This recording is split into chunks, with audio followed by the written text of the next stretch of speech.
చిమ్మరెడ్డి గారికి, KDCC bank chairman విజయ మనోహర్ అక్క గారికి, వేదిక మీద ఉన్న పెద్దలకి హృదయపూర్వక నమస్కారం.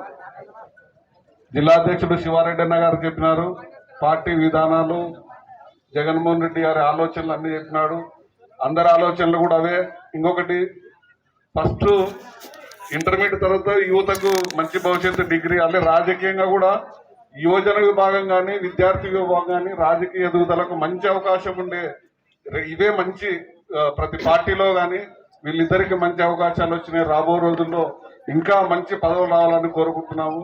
ఇక్కడ చాలా మందికి తెలిసింటది, కొంతమందికి తెలియకపోవచ్చు. కానీ కర్నూలులో పెద్ద ఆయన ఎస్వి సుబ్బారెడ్డి గారి శిష్యులు చాలా మంది ఎమ్మెల్యేలు, ఎంపీలు, మినిస్టర్లు కూడా అయినారు. అలాగే ఈ స్టేజ్ మీద ఎవరికి అదృష్టం ఉందో మోహన్ రెడ్డి అన్న గారు కూడా అలాంటి అవకాశాలు కల్పిస్తారు. ఎందుకంటే ఆ కుటుంబంలో ప్రతి ఒక్కరికి న్యాయం చేసే కుటుంబం కర్నూలు జిల్లాలో ఉంటే ఎస్వి కుటుంబం అనే చెప్తారు ఎవరే కానీ జిల్లా పరంగా. అలాగే రాబో రోజుల్లో అందరికీ మంచి భవిష్యత్తు ఉండాలని కోరుకుంటూ నాకు ఈ అవకాశం ఇచ్చిన అందరికీ ధన్యవాదాలు. థ్యాంక్ యూ రాఘవేంద్ర నాయుడు గారు. మరి ఇప్పుడు ధర్మ గారిని మాట్లాడాల్సిందిగా కోరుతున్నాను.